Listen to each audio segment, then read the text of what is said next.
সকাল সকাল এক ঝুড়ি গাঁদা ফুল নিয়ে বসেছিলাম মালা গাঁথবো বলে। এমন সময় ভাগ্নি এসে বলছে এই গাঁদা ফুলগুলো দিয়ে বসন্তে পরার জন্য একটা শাড়ি বানাতে। সত্যি কি কোনো কেমিক্যাল ছাড়া একদম ন্যাচারাল ভাবে আমি কোনো শাড়ি বানাতে পারবো যেটা দিয়ে আমি বসন্ত চালিয়ে নেব?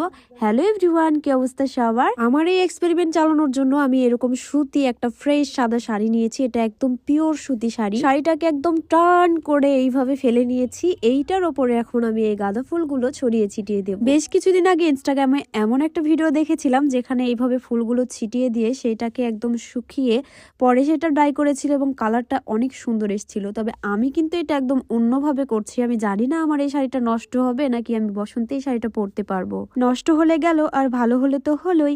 এইবার এইটাকে সুন্দরভাবে মুড়িয়ে নেব একদম এইভাবে। এইটা আরো টাইট করে মুড়াতে পারলে অনেক ভালো হতো, তবে আমার শাড়িটাতে অনেক মার ছিল, আমি চাইলেও অনেক টাইট করে মুড়াতে পারছিলাম না। এইভাবে পেঁচিয়ে পেঁচিয়ে পেঁচিয়ে পেঁচিয়ে জড়ো করেছি।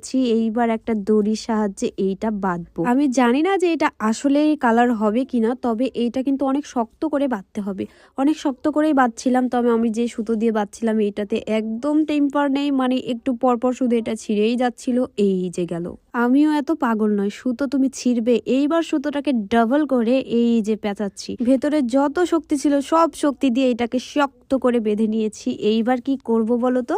বাঁধার পরে শাড়িটা এতটুকু হয়ে গেছে, আমার ভালোই লাগছিল। এত বড় একটা শাড়িকে এত কষ্ট করে মুড়িয়ে মুড়িয়ে এতটুকু করে ফেলেছি। এইটা শক্ত করে বাঁধতে কিন্তু অনেক শক্তি প্রয়োজন, আর এটা দেখার পর মনে হচ্ছিল আসলে আমার শক্তি আছে। তো এইবার কি করব বলো তো? একটা পাতিলের ভেতরে পানি দেব, আর এইটা একদম ভালোভাবে গরম হয়ে গেলে তার ভেতরে একটু লবণ দিয়ে দেব।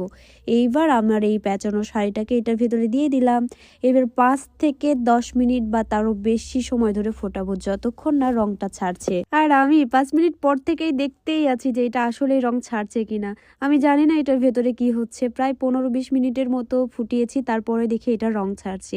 এইটা এবার তুলে নিয়েছি। নেওয়ার পরে এটা খুলছি এবং শুকাবো ভালোভাবে। দেখবো শুকানোর পর এটা আসলেই কালার হয়েছে কিনা, শাড়িটা সত্যি কালার হয়েছে কিনা সেইটা তোমাদেরকে নেক্সট পার্টে দেখাবো। আজকের এই ভিডিওটা এখানেই শেষ। নেক্সট পার্টের জন্য ওয়েট করো। সবাইকে জানাই টাটা।